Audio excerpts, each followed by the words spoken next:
don't understand. You said you never leave. You told me that you'd be there, but you lied again to me. You're always on my mind, and when it's late at night, I think of what you're doing. Do you think of me sometimes? And when I'm feeling down, I lose all control. Emotions keep coming out, I'm trying to let you go. So if you wanna talk to me again, don't try to act like we were always friends.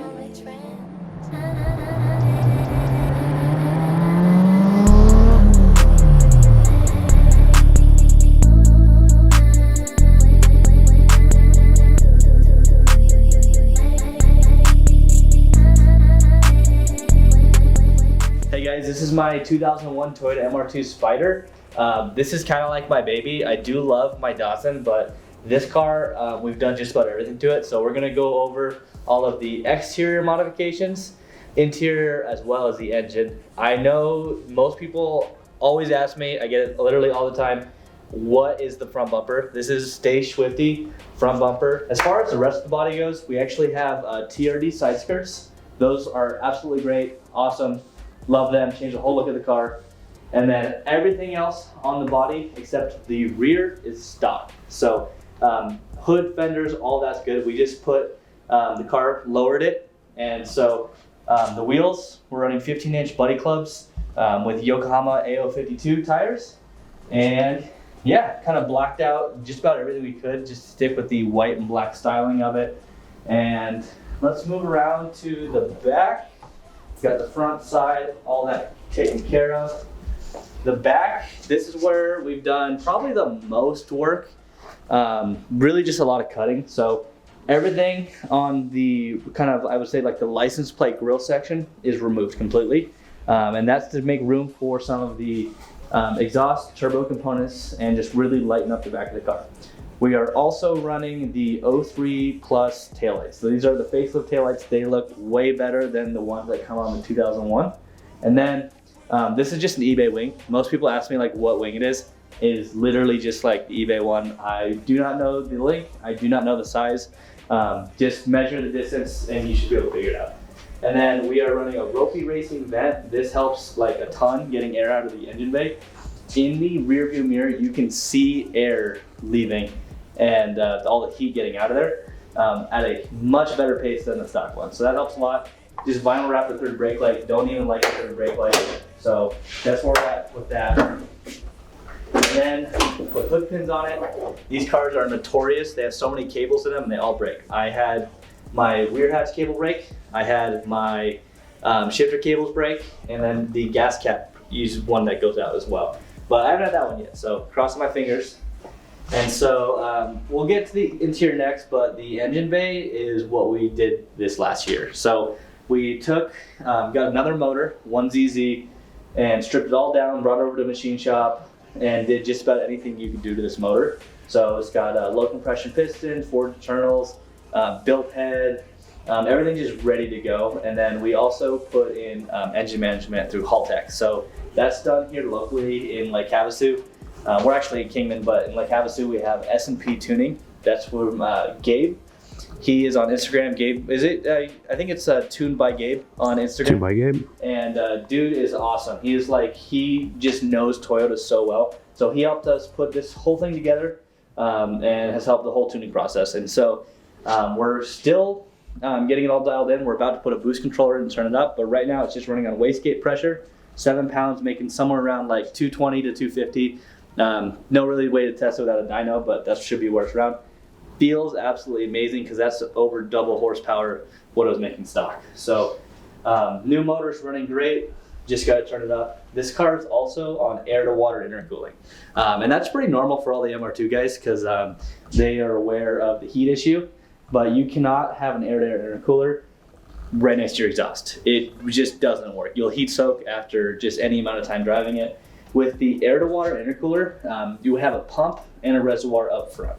And so all that comes together and really helps keep your temperature down. It actually is more efficient than air to air intercooling too. It's just a pain to put together because there's no kits for it. But if you get into this chassis, you're gonna run into that literally 24/7. There is no easy kits, and if there are, they're really not that good. So if you're looking to turbo your Spyder, I would not recommend turbokits.com. I would not recommend going to Monkey Wrench Racing. Just spend the time, learn about proper turboing projects and what properly turboing a motor looks like, and do your research. You'll be way better off, and you will spend like half the price. So we are running a Garrett 2860 RS turbo on here. This is like the proper size turbo of what should be running. The intercooler is really, really good. Can't even get the temperatures to go like 20 degrees above ambient. And that's even while pushing it for a long time. And then the header, you cannot get good headers for this car. There is no company that makes it, so it is worth its weight in gold to find a really good header person. Pay what they're worth and get it here, because you will have a way cleaner setup for it. So that's the one thing I recommend. If you were to spend the most money on that, make sure you have a good header and a proper design when doing your turbo project, because it'll make the whole engine bay look 100 times cleaner. Other thing, just vent your thing to atmosphere. We've recently just running into issues. Open up the lines, run it and vent it to atmosphere. Transmission is actually stock 5-speed with an LSD in it. So just added that, ran into no issues. They're good to do about 350 horsepower. I think it's 400 torque is actually the recommended point where you should either upgrade the internals or what a lot of people do is switch to an E153. That's really expensive, would not bother doing it. If you want to stick NA, throw a 2ZZ in it. If you want to do 1ZZ turbo, this is super affordable. And then the best part is if you want to go any bigger than this, for the price of the transmission and the conversion kit, you should just do a K-swap with a big turbo. There's a lot of guys running those on the forums, and those can do awesome things for a way better budget. So engine, pretty good. And so we'll actually go around the front now, and we'll show you some of that. This is probably one of my favorite parts about this car, just because it took me so long to do. I went through this like revision, and had everything out and back in like 100 times, because everything fits in your stock. So if you like to like shoot your car, take it to shows or anything like that, this looks amazing. So if you guys aren't familiar, this would be called the frunk. People love it. You go to a show, you have your hood pop, there's nothing there. Call it electric, call it whatever you want, but it's one of the coolest parts about it. You have a storage bin in here. That's where you keep all your luggage, and you can just take it off, put it on, all that. So I'm running a Cusco front brace, and that's all flush. The brace on the rear is actually, oh man, I just got that one. It's a Beat Rush rear, and those are really, really good looking bars. The stock bar is actually more than sufficient for chassis rigidity. That one just looks really good. These didn't come with front strut bars. The TRD looks good, but you cannot run the TRD and keep your front plastics. So that was something important to me, because I wanted to kind of make this car the performance, functionality, and have all the looks at the same time. So everything went into that. So we added gas struts up here as well. Everything stays open, because actually this blew my mind originally. Didn't come with gas struts. If I open this, you can't even open the storage to put stuff in there, because you have to hold this open or get a hood prop. Doesn't even make sense. But underneath these plastics, where we made all the magic happen, we have a larger Mishi motor radiator. Deleted the power steering pump. We're running a 1 gallon reservoir in place of that. And then we actually have the pump right underneath the storage bin for that there. And so all that goes down. It goes right into the air to water heat exchanger, to the air to water intercooler over there. So that's actually running 24/7. Works really great. No complaints with it whatsoever. It's definitely the way to go, and it's actually really affordable if you do your research and figure out what the parts you actually need are for the car. But as far as the engine goes, it's like really like a front to back, because you have coolant lines running all the way to the front and back of the car. This car uses a ridiculous amount of coolant. I think it's kind of funny sometimes. All right, and one thing I did forget to mention, these are actually custom headlights. I put these together. A lot of people like blew up on the forums about it, but it's really simple. One thing I'll say, if you do want to do it, just open up your headlight and hold it. You will definitely understand what it is. Just don't think too hard about it, and please do not cut the back of your housing off and get rid of all the adjustments. You'll be blinding everyone and never get it to work. But only thing left is the interior of the car, and this is like a really simple interior. This is like, some people Don't like that about these cars. Some people really do like it about the cars. This is one of my favorite. It is a bare bones interior. It has really, if you want like a driver's experience of a car, this is everything you need. So everything is mechanical and it just works. You're not gonna have like amazing sound systems, nothing like that if you keep it stock. But as far as like a driving experience goes, this thing is just connected to the road. Now, everything is right there where you want the driver to be. And yeah, no really complaints with all the analog controls. I don't have power steering on this car. I did do a delete on that because the hydroelectric power steering pump is known to have failure and is kind of hard to source parts for, especially if you don't have like, there are some people who are really knowledgeable about it who can recoil the pumps. There's nobody here locally who can do that, and the new pump is really expensive from Toyota. So I actually just deleted it. It's a mid-engine car. There's nothing up there. You can't even feel the car. Like immediately once it starts rolling, it feels like power steering. So no complaints there. We did get new door card inserts. Forget the guy, but he's on the forums. Definitely, he just remakes them. You get any color you want. It's really nice. We did get knobs. I believe those are from a Scion XB or something like that. Those update like the car like a shit ton, and so I really do like that. Probably like the #1 thing you can do for the car, and it changes the entire interior. I don't know why it just changes it so much. Everyone needs to get those. And then we are running a works belt quick release and a steering wheel. I'm really tall. You have to have that to get in and out of the car. So that's one thing I'd recommend, as well as I'm not running seat sliders.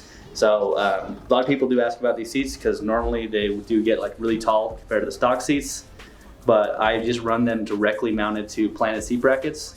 No sliders, it's put all the way back. That's how I drive the car, so nobody else needs to mess with it. And then as far as everything else goes on the interior, we are running a Superklasse shifter. That's just a full like bushing and short shifter setup that kind of replicates the TRD, but I think it incorporates the C-style shifter from the early 2000s that was really popular that you can't get anymore. So there I would definitely recommend that, as well as some of the other little things.